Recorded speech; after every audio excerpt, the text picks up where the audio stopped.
দিলেই তো ক্ষত, মলম কোন জায়গায় লাগাবো, এটাই সত্য।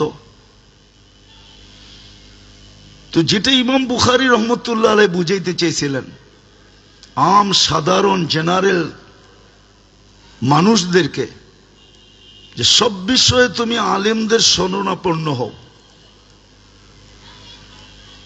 আলেমদের কৌলকে, আলেমদের কথাকে তুমি মূল্যায়ন করো, এদের অধীন হও। তো আর লম্বা করতে চাইতেছি না, ইমাম বুখারী রহমতুল্লাহ আলাইহি ওই সমস্ত মানুষকে জবাব দিতে চাইতেছেন যারা ভাবে যে আমল প্রয়োজন না, ঈমান হইলেই হবে, আমলের কোনো দরকার নাই। আছে, অতীত থেকেও চলে আসছে, এখনো চলে আসতেছে। অতীতে গ্রুপ হিসাবে ছিল, এখন গ্রুপ নাই। এখন সবাই নিজের নিজের ধারণা যে আমলের এত গুরুত্ব দেওয়ার দরকারটা কি। যেমন অনেকে আছে, দুই একটা উদাহরণ দেই। দাড়ি নিয়ে বলতে গেলে অনেকেই বলে দাড়ির পিছে পড়ছেন কেন। অনেকে বলে আমাদের সমাজে যে হুজুররা দাড়ির পিছে হাত ধুইয়া পড়ছে কেন, দাড়ির এত গুরুত্ব কেন, রাখলে রাখলাম, না রাখলে না রাখলাম। কি বলেন, নাই আমাদের সমাজে এরকম লোক? ইসলামের কোন একটা বিষয় নিয়ে বললেই কিছু লোক আছে, আরে হুজুর গো কাম নাই, খালি এইটাই বলে। ঘুষের বিরুদ্ধে বললে, সুদের বিরুদ্ধে বললে,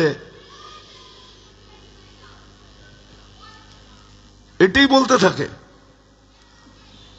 তো যেটা বুঝাইতেছিলাম, আছে এখনো একদল, কিন্তু সংঘবদ্ধ না, বিক্ষিপ্ত ভাবে যার যার ব্যক্তিগত মতবাদ ভাবে আমলের গুরুত্ব দিতে চায় না। কিন্তু ইমাম বুখারী রহমতুল্লাহ আলাইহি এটাই বুঝাইতে চাইতেছেন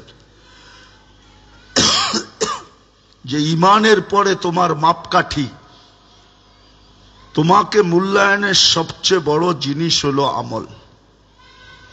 আর বর্তমান বিজ্ঞানের যুগে এই থিওরি কোনো গ্রহণযোগ্যতা রাখে না যে আমল মাপা যাবে কি যাবে না, আমল মাপা যাবে কি যাবে না।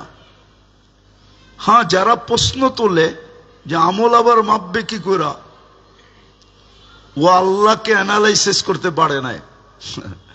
ওর সামনে আল্লাহর পরিচয় উন্মোচিত না, যে আল্লাহকে, আল্লাহর সত্তাটা কি, আল্লাহর কুদরত কি, পাওয়ার কি, এটা ওর সামনে উন্মোচিত না। এই জন্য ওর কাছে প্রশ্ন আসে যে আল্লাহ আমল মাপবে কি করে, আমি নামাজ পড়লাম এটা মাপবে কি করে, আমি রোজা রাখলাম এটা মাপবে কি করে, আমি যাকাত দিলাম এটা মাপবে কি করে।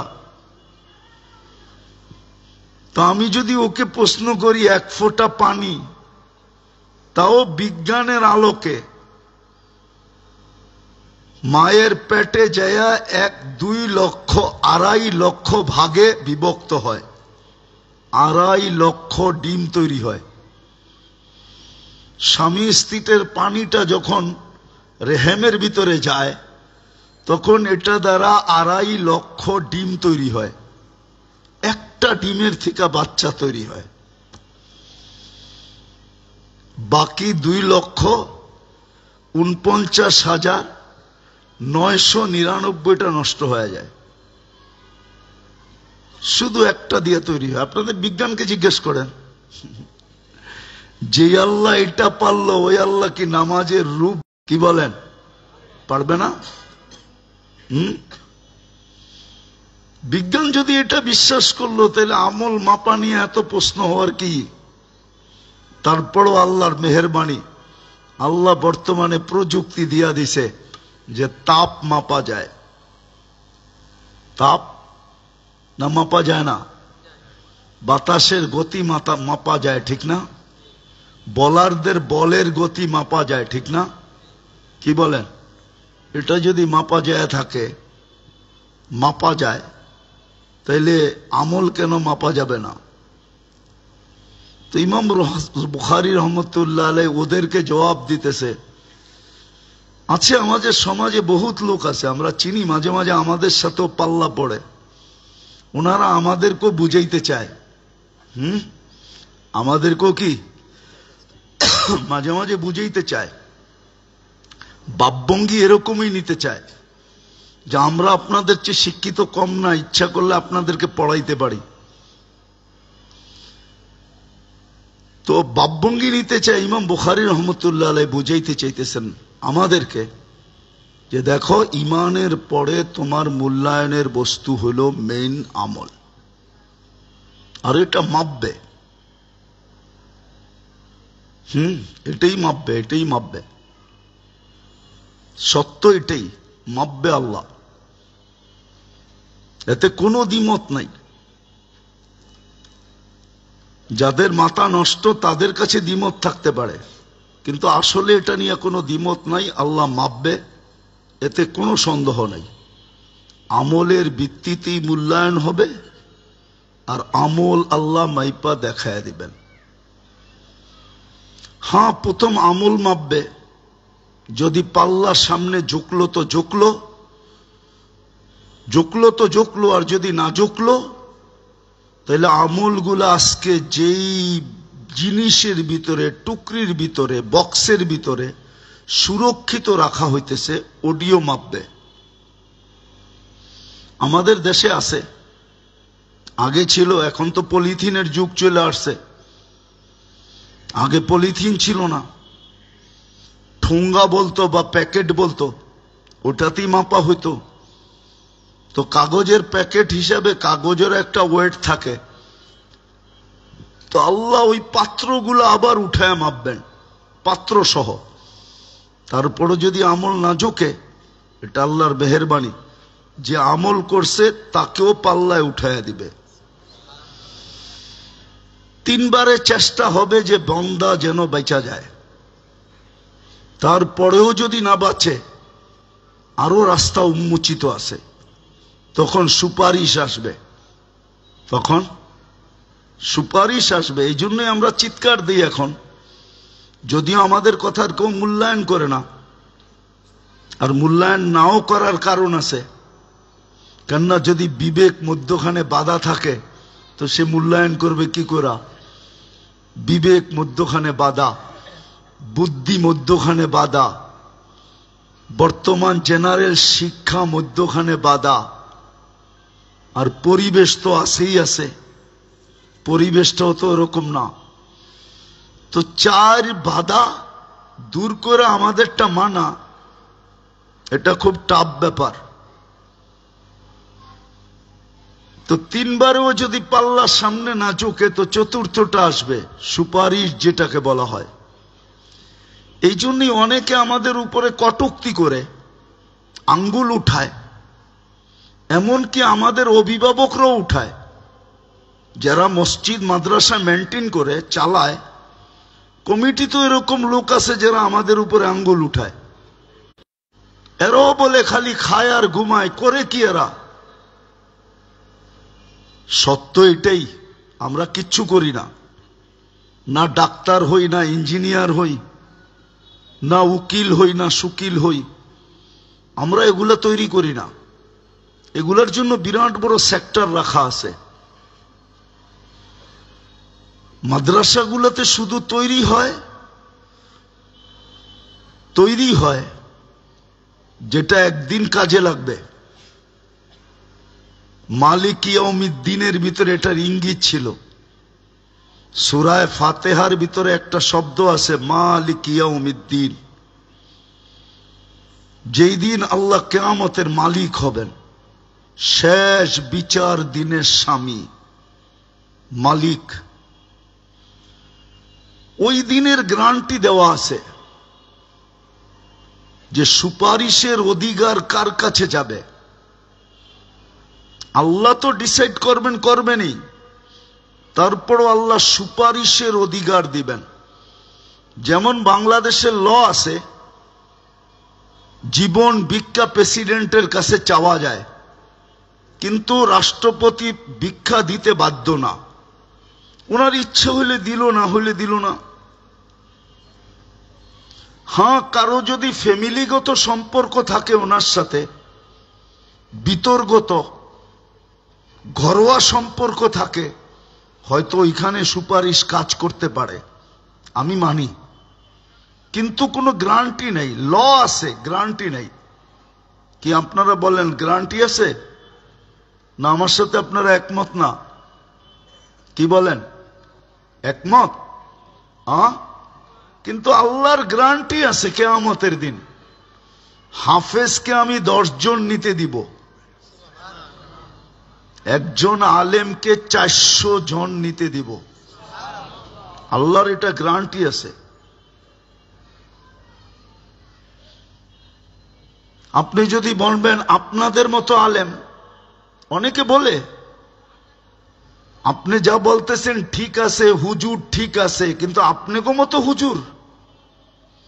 আচ্ছা বলেন তো আমাকে, বর্তমান বাজারের কোন মালটা পিওর আছে বলেন? আছে? কেউ দি বলে না কিছু। বাজারের কোন মালটা পিওর আছে? কোন কোম্পানির মালটা পিওর আছে বলেন? কিন্তু ওইটাই তো ইনপুট হইতেছে, এক্সপোর্ট হইতেছে, ঠিক না? হ্যাঁ, ওইটাই তো আমাদের বাজারে চলমান, ঠিক না? তাইলে এই যুগটা যখন এরকম, তো ওই যুগে যেই হুজুর আছে এগুলোই তো হুজুর। তাইলে যদি আপনার দৃষ্টিভঙ্গিতে হুজুর আনতে হয়, তাহলে সবগুলারে কবরতে উঠে আনতে হবে, ঠিক না? না হয় কিয়ামত পর্যন্ত অপেক্ষা করতে হবে, কিয়ামত পর্যন্ত অপেক্ষা করতে হবে। যা আছে এটা দিয়ে শূন্যতা পূরণ করতে হবে, এটা দিয়েই শূন্যতা পূরণ করতে হবে। আরেকটা যুক্তি হলো এটাই, বর্তমান হুজুরদের উপরে আপনাদের আঙ্গুল, যদি এরা গ্রহণযোগ্যই না হইতো, তাইলে এতটুক ছেলে, একটা ছোট ছেলে আমাদের পাগড়ি নিছে, এতটুক ছোট ছেলের সিনায় আল্লাহ নিজের কালামকে কেন সুরক্ষিত করতেন? আল্লাহ কি আপনাদের চেয়ে, আমাদের চেয়ে দুর্বল? না ব্রেন বুদ্ধি কম? কি আপনি তো আল্লাহর বুদ্ধি পাইয়েই এরকম করতেছেন, ঠিক না? আপনি যে বুদ্ধি পাইলেন, কার বুদ্ধি পাইলেন? কার থেকে নিয়ে বুদ্ধি? আপনি কার থেকে নিয়ে হিরু বলেন? আল্লাহর থেকে নিয়ে হিরু আপনি, ঠিক না? কি বিশ্ব সুন্দরী কার থেকে রূপ নিয়ে বিশ্ব সুন্দরী বলেন? যুবক কার থেকে যৌবন নিয়ে যুবক? সত্য তো এটি। যদি এটা মানেন, তাহলে বোঝা গেল এই যে ছোট ছেলেটাকে আল্লাহ সুরক্ষিত করলেন, তাইলে বোঝা গেল এই যুগে যেটা আছে ওইটাই আল্লাহর কাছে গ্রান্টেড। নাইলে ওর সিনাই কোরআন সুরক্ষিত হইতো না, নাইলে এরা দাওরা পর্যন্ত পড়তে পারতো না। কোরআন বলে এই যুগে এটাই গ্রান্টেড আল্লাহর কাছে। এই যুগে এরাই আওরাসনাল কিতাব আল্লাযীনা ইসতাফাইনা মিন ইবাদিনা। কথাগুলো বড় দুঃখে বলি, নাইলে বলতাম না। দুঃখে বলতেছি, নাইলে বলতাম না। আবার কবে বাজার আসবে? হয়তো একদিন বাজার আসবে,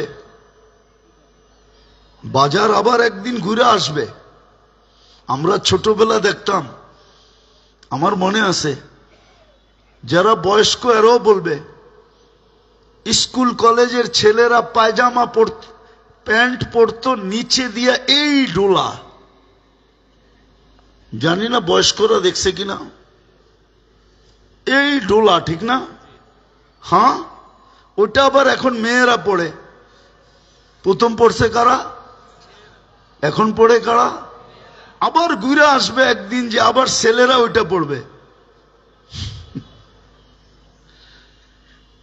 আবার একদিন আমাদের দিন আসবে, ওই দিন হয়তো আমরা থাকবো না, কিন্তু আমাদের জেনারেশন দর জেনারেশন হয়তো থাকবে ইনশাআল্লাহ। আবার একদিন বাজার এটাই হবে। আজকে যেরকম আমাদেরকে নাকে খত দিয়া ঘুরানো হয়, নাকে খত লাগায় ঘুরানো হয়, একদিন আসবে আবার অন্যদেরকে নাকে খত লাগায় ঘুরানো হবে। এটা দুনিয়ার নিয়মই এরকম। এই জন্যই তো কোনো কবি লেখছেন, দুনিয়া বাএক হাল রহতা নেই, দুনিয়া এক পজিশনের উপরে কখনো থাকে না। গুজাস্তা জামানা ফের হাত আতা নেই, যেটা চলে গেছে ওটা আর ফিরে আসে না। আবার সত্য এটাও, আল্লাহর মায়ের কিন্তু দুনিয়ার বাইর হয়। হয়তো আপনি ভুগবেন না, আপনার জেনারেশন ভুগবে। হয়তো আপনি কবর থেকে বসে আফসোস করবেন যে হায় আমি কি করে আসলাম যে আমার জেনারেশন ভুগতেছে। ওই দিন আপনার কবর থেকে মনে হবে, মনে অবশ্যই, কিন্তু মানুষ বুঝতে পারে না, তো ডিপলি চিন্তা করে না। আজকে আপনি দেখেন একটা কথা মনে উঠলো, এই জন্য বলতেছি। লস এঞ্জেলেসের অবস্থা দেখেন, ক্যালিফোর্নিয়ার অবস্থা দেখেন, আমি তো অনেকবার দেখছি ক্যালিফোর্নিয়া, লস এঞ্জেলেস প্রত্যেকবারই দেখা হয় গেলে। হ্যাঁ, হলিউড এরকম জায়গা দেখেন নরকে রূপান্তরিত। কোনখানেরটা যে কোনখানে লাগছে কেউ বলতে পারবে না। সুবুদ্ধি থাকলে তা মাথায় অ্যানালাইসিস হয়, বুদ্ধি যদি সঠিক না হয় তো চিন্তাও সঠিক হয় না। ওরা চিন্তাও করতে পারতেছে না যে এটা কেন হলো। এর আগেও তো দাবানল হয়েছে, ক্যালিফোর্নিয়া দাবানল হওয়া এটা স্বাভাবিক, কেননা ড্রাই এলাকা, আমেরিকার সবচেয়ে ড্রাই, হওয়াটা স্বাভাবিক। কিন্তু এমন হইল কেন, এটা তো ওরা কোনোদিন ভাববে না, কেননা ওটা আল্লাহ ভাবতেও দিবে না, কেননা আধ্যাত্মিক নিয়ে ভাবার ওদের ক্ষমতা নাই। যেমন আজকে আমাদের সমাজের মুসলমান হওয়া সত্ত্বেও আধ্যাত্মিক নিয়ে ভাবার কোনো ক্ষমতা নাই আমাদের। রাগ হয়েন না, কিন্তু আমাদের আধ্যাত্মিক নিয়ে ভাবার কোনো ক্ষমতা আমাদের নাই। ওদের তো আরো নাই। অতীতে আপনারা দেখছেন মনে হয়, পেপার পর্যন্ত লেখছে, মিডিয়া পর্যন্ত লেখছে যে অমুকের কারণে অমুকে এটারে ফিরাইয়া দিছে। কি? অথচ কি ছিল এটা?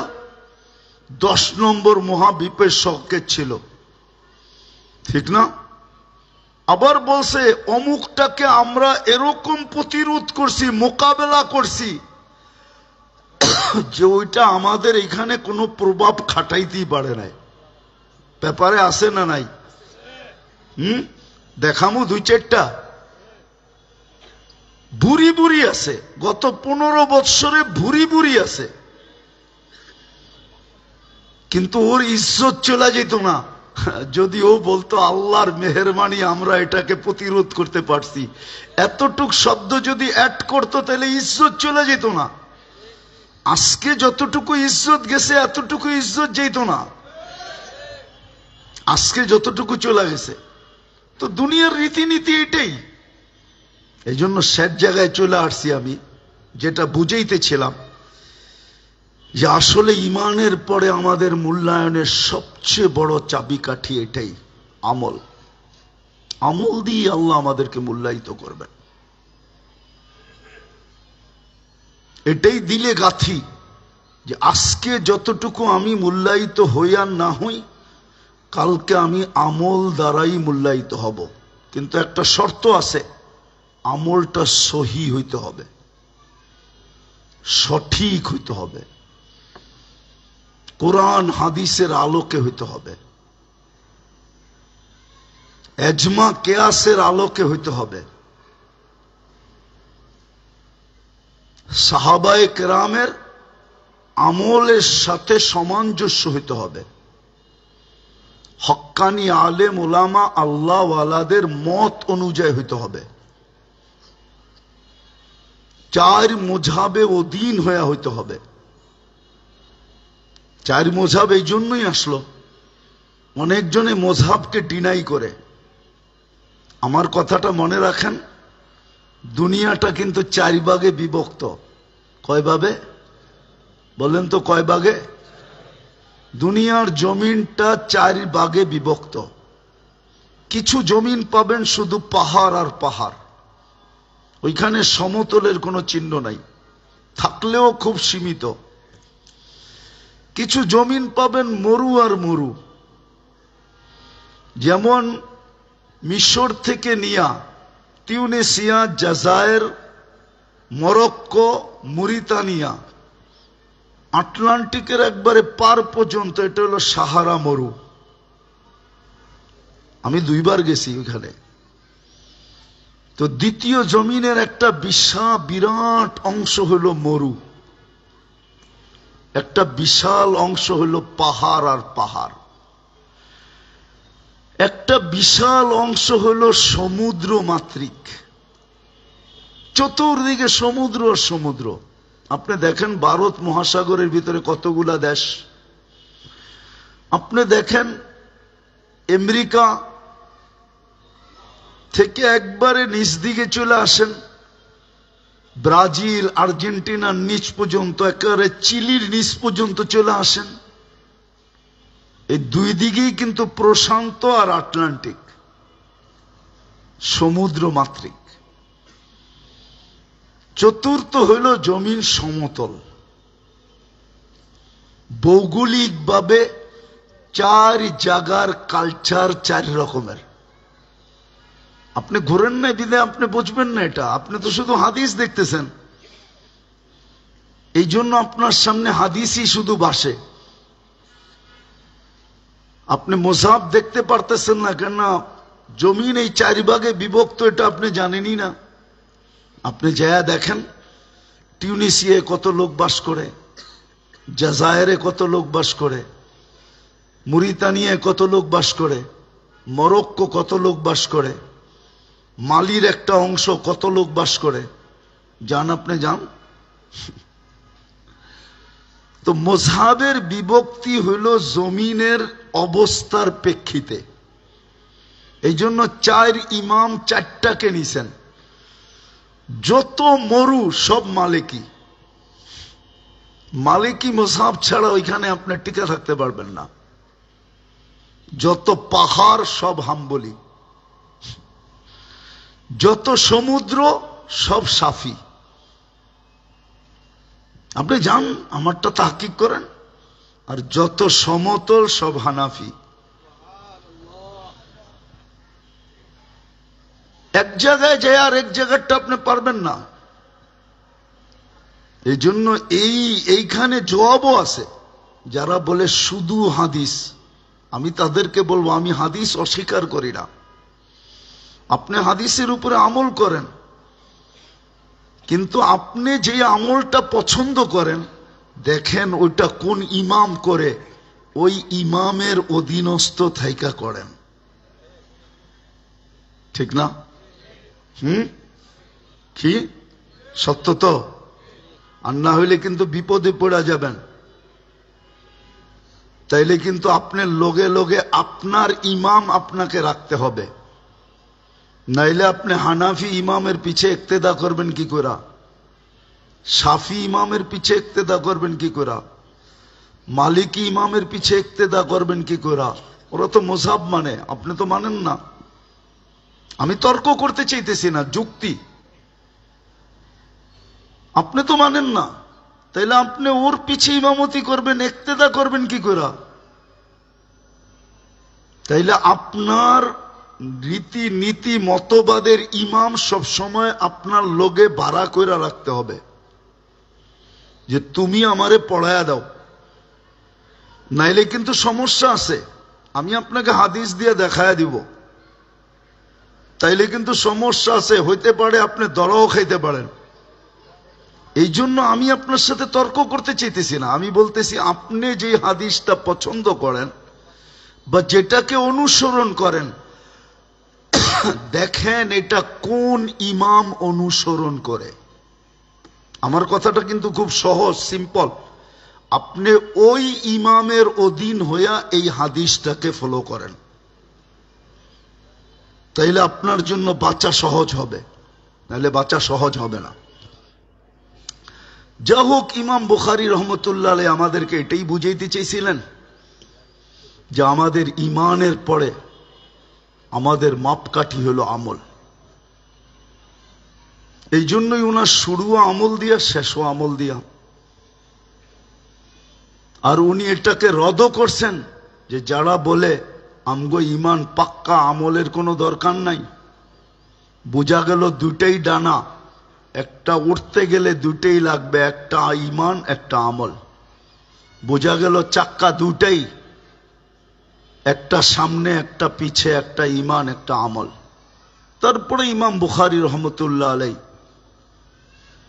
ছোট একটা আমল আমাদেরকে শিখাইয়া দিয়েছেন, যদিও ছোট কিন্তু আল্লাহর কাছে অনেক প্রিয়। জবানে যদিও সহজ কিন্তু মিজানের পাল্লায় খুব ভারী।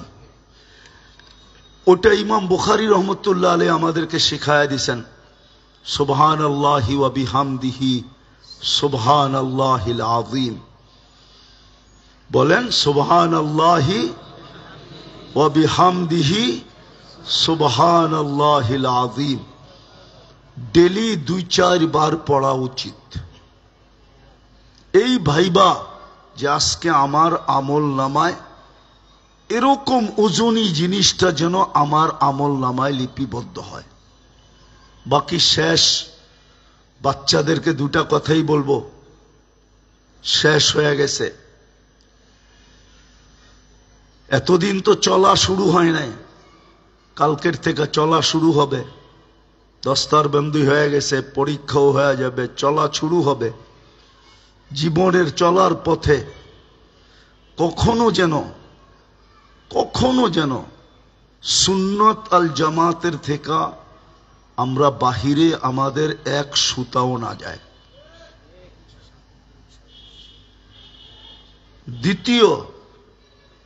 দ্বিতীয় এটা তো জামাত হিসাবে আহলে সুন্নাত ওয়াল জামাআ, আহলে সুন্নাত দ্বারা বোঝানো হয়েছে হাদিসে রসুল, কোরআন হাদিস।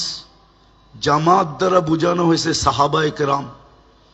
এটার বাহিরে যেন আমাদের এক সুতো জীবনের কোনো কর্ম না যায়। মসলকান দারুল উলুম দেওবন্দের থেকে, দারুল উলুম দেওবন্দের আদর্শ থেকে আমাদের আদর্শ যেন এক সুতো বিপরীত না হয়। এটা তোমাদের কাছে ওসিয়ত। কেননা কালকে দেখা যাবে, যদিও আমি আম মজমায় বলি না, আজকে বলতেছি, ইনশাআল্লাহ ওই দিন আমরা দেখব যেই দিন মাহমুদুল হাসান রহমতুল্লাহ আলাইহি, শাইখুল হিন্দ মাহমুদুল হাসান রহমতুল্লাহ আলাইহি 45,000 ছাত্র যখন দারুল উলুম দেওবন্দের সন্তানদেরকে কিয়ামতের দিন ঘিরা ধরবে, ওই দিন একটা মঞ্জর হবে, দৃশ্য হবে। ওই দিন একটা দৃশ্য হবে। মাহমুদুল হাসান রহমতুল্লাহ আলাইহি যদিও এক ওস্তাদের এক ছাত্র, কিন্তু শাইখুল হিন্দ মাহমুদুল হাসান রহমতুল্লাহ আলাইহির 45,000 ছাত্র। এরা যেই দিন দেওবন্দের আহলে দেওবন্দকে বা ফরজন্দে দেওবন্দকে কিয়ামতের দিন ঘিরা নিবে, ওই দিন এক মঞ্জর দেখা যাবে। ওই দিন আমরা ওই চেহারাগুলা দেখতে পারবো, যে চেহারাগুলা কোনোদিন দেখি নাই। নামও হয়তো আমাদের পুরা জানা নাই, কিছু নামই জানা আছে। ওই দিন একটা দৃশ্য হবে, যেদিন ইনশাআল্লাহ ফরজন্দে দেওবন্দের আরশের নিচে মেলা হবে, মেলা। আমারটা লেখা রাখো, একটা আলাদা মেলা হবে ইনশাআল্লাহ। আমাদের আকাবেররা আমাদেরকে ছাড়বেন না। নবী যখন উম্মতকে ছাড়বে না, তো ওই নবীর উত্তরসূরি হয়ে আমাদেরকে ছাড়বে কি করে? আমরাও তো তাদের রুহানি ফরজান, আমাদেরকে ছাড়বে না। এই জন্য তোমাদের কাছে দরখাস্ত, এক সুতাও যেন আমার জীবনের চলার পথে মসলকে দারুল উলুম দেওবন্দের থেকে বাহিরে না যায়। তোমরা দেওবন্দ চিনো না কি জিনিস, আমার সমাজও চিনে না দেওবন্দ কি জিনিস। যদিও তর্ক বিতর্ক খুব চলে দেওবন্দি নিয়া, কিন্তু আসলে দুনিয়া জানে না দেওবন্দের উপরে চাদর পড়া আছে, চাদর। এই চাদর কিয়ামতের দিন উঠবে। আমার কথা মেনে নাও, কারণ আমার দুনিয়া ঘুরার একটা অভিজ্ঞতা আছে। আমি শুধু ইতিহাসের পাতায় চোখ বুলায়া বলতেছি না, আমি শুধু ইতিহাসের পাতায় চোখ বুলায়া বলতেছি না, আমি দুনিয়া ঘুরা বলতেছি। কেননা দুনিয়া ঘুরার একটা অভিজ্ঞতা আমার কাছে আছে। দুনিয়া এরকম আল্লাহওয়ালা এখনো আছে যারা দেওবন্দ শুনলে হাত চুমা দেয়, আছে। শাফি কন, হাম্বলি কন, মালিকি কন, যাদেরকে আল্লাহ বিজ্ঞ বানাইছেন, ওনারা দেওবন্দ শুনলে এখনো হাতে চুমা দেয়। এখনো কলম বাড়ায় দেয় যে একটু এজাজত দেয়া যান, আমাদেরকে একটু হাদিসের এজাজত দেন। আমরা ঘুরা বলতেছি, এটার থেকে পিছন কোনোদিন এক সুতা হটব না। তৃতীয়, চলার পথে আমি যতই বিজ্ঞ হই না কেন, হতে পারে আল্লাহ দোয়া করি তোমাদের উপরে আল্লাহ খুলা দেখ কোরআন হাদিস সবকিছু, কিন্তু জীবনে চলার পথে মুরব্বীদের আগে যতই তুমি বিজ্ঞ হও, যতই জ্ঞান তোমার বেশি থাকুক, যতই বচনভঙ্গি সুন্দর হোক, যতই তুমি গুছায়া বলতে পারো, যেখানেই দেখবা মুরব্বী সামনে চলে আসছে, ওইখানেই নিজেকে নিচে নামায় নিবা। কখনো মুরব্বীদের হাঁটুর উপরে উঠতে চেষ্টা করবে না। তোমাদের কাছে আমার ওসিয়ত, তাইলে জীবনে কিছু কাজ করে যেতে পারবে। আর যদি তা না হয়, মুরব্বীদের উপরে যদি উঠতে চাও যে আমার তো বচনভঙ্গি ভালো, আমার তো অভিজ্ঞতা ভালো, আমার তো জ্ঞান ভালো, আমি তো অনেক শিখছি, ঠিক আছে, যদি ভাইবা তুমি উপরে উঠতে চাও, তাহলে কসম খোদার হয়তো কিছুদিন উঠতে পারবে। একদিন তুমি এমন পড়া পড়বে যে তোমাকে আর ইতিহাসের পাতায় কেউ তোমাকে টোকায়া পাবে না, দুনিয়ার অস্তিত্বে তোমাকে কেউ টোকায়া পাবে না। এই জন্য তোমাদেরকে, আমার কাছে যারা পড়ছো, তোমাদের কাছে আমার অনুরোধ, মুরব্বীদের আগে কখনো এমনকি মনে মনেও ভাববা না যে আমি ওনাদের চেয়ে একটু উপরে, আমি ভালো বলতে পারি না, এটা তোমার জন্য ক্ষতি হবে। পারবা এই তিনটা কথা মানতে? বাকি সনদের কথা আগেও বলা হয়েছিল। আমার তো দেওবন্দের দুই দিক দিয়ে সনদ আছে, আনোয়ার শাহ কাশ্মীরি রহমতুল্লাহ আলাইহির দিক দিয়েও। এই দুটাই দেওবন্দের সনদের সিঁড়ি, আর হোসাইন আহমদ মাদানী রহমতুল্লাহ আলাইহির দিক দিয়েও। আনোয়ার শাহ কাশ্মীরির মধ্যখানে যদিও দুই ওয়াস্তা, হযরত মাওলানা মাহমুদুল হাসান সাহেব যাত্রাবাড়ির, তারপরে ইউসুফ বিন নুরি রহমতুল্লাহ আলাইহি, তারপরে আনোয়ার শাহ কাশ্মীরি রহমতুল্লাহ আলাইহি। কিন্তু ওয়াস্তা বড় হইল হাদিসের ভিতরে যার তুরুক যত বেশি, এটা আমাদের দেশে এই মেজাজ নাই, না ছাত্রদের ভিতরে না শিক্ষকদের ভিতরে, আমাদের দেশে মেজাজ এটা নাই। কিন্তু সারা দুনিয়ায় হাদিসের তুরুক যার যত বেশি, তার গ্রহণযোগ্যতা বাকি তিন মজাবে তত বেশি, তুরুক যত বেশি। তো আমার এই দুই তুরুকে হোসাইন আহমদ মাদানীরটা হলো নাসির খান সাহেব রহমতুল্লাহ আলাইহি, তারপরে হোসাইন আহমদ মাদানী রহমতুল্লাহ আলাইহি। আর মালিকি মযহাবের তুরুক হলো আবু বকর আল জাযাইরি রহমতুল্লাহ আলাইহি, তার থেকে উপর পর্যন্ত। যিনি মোজাহেবে আরবা লেখছেন, মদিনা ইউনিভার্সিটির ভাইস চ্যান্সেলর ছিলেন দীর্ঘ অনেক বছর, আবু বকর আল জাযাইরি। মিনহাজুল মুসলিমিন যিনি লেখছেন, আরো ওনার 50-60টা কিতাব আছে বড় বড়। তো এটা মালিকি মযহাবের দিক দিয়া দারসান আমার সনদ হলো আবু বকর আল জাযাইরি থেকে উপর পর্যন্ত।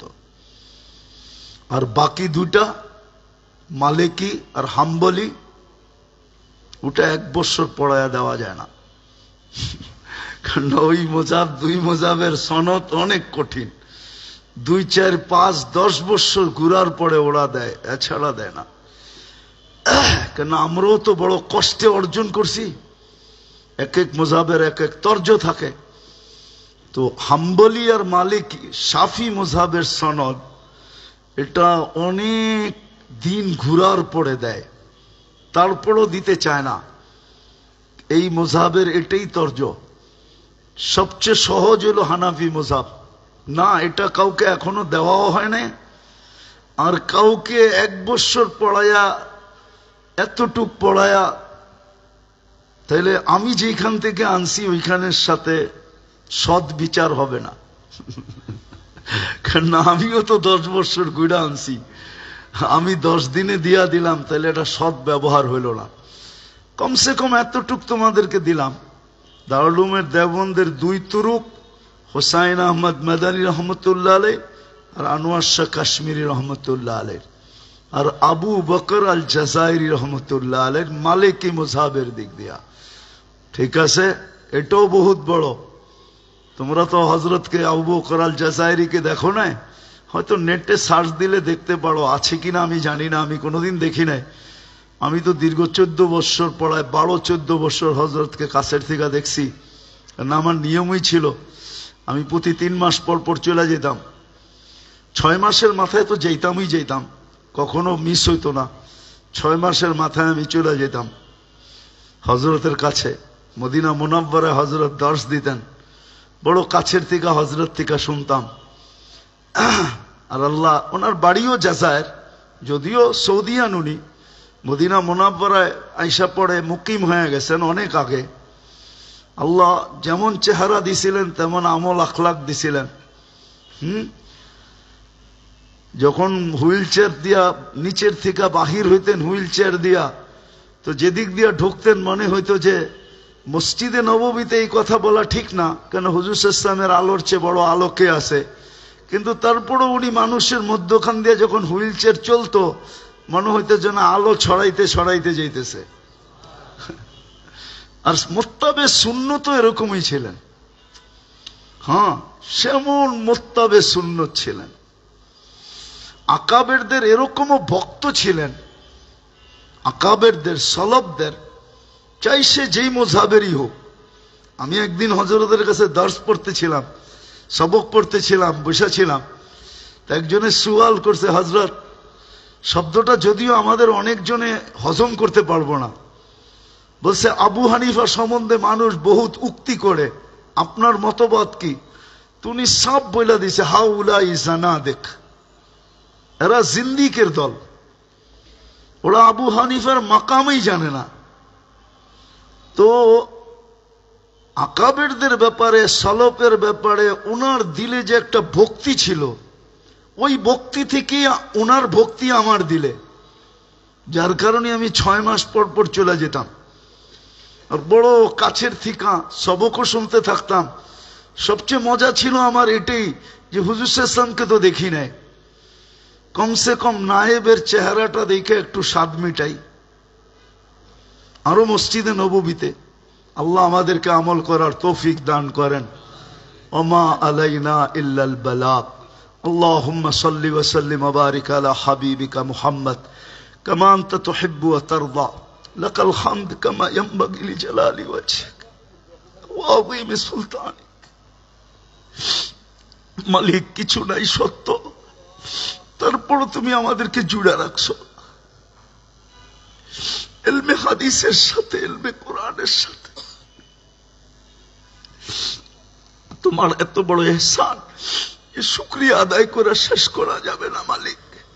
লাকা শুকর কামা ইয়ানবাগি লিজালালি ওয়াজহিক। বেশি কিছু চাবো না মালিক, আমাদের এই ছেলেগুলাকে কবুল করেন।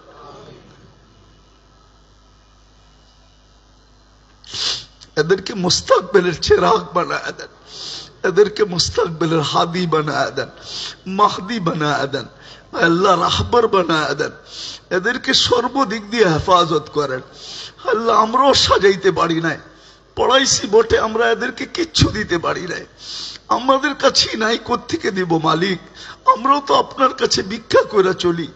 আল্লাহ এদেরকে আপনি সাজায়া দেন, এদেরকে জীবনের কোনো পর্বে দূরে সরাইয়া দিয়েন না, এদের দ্বারা আপনি খেদমত নিয়ে আনেন, কোরআনের খেদমত, হাদিসের খেদমত, ইলমে দ্বীনের খেদমত, কমসে কম মক্তবের খেদমতে হইলেও লাগায়া রেখেন। কাউকে সরাইয়া দিয়েন না মালিক, কাউকে সরাইয়া দিয়েন না।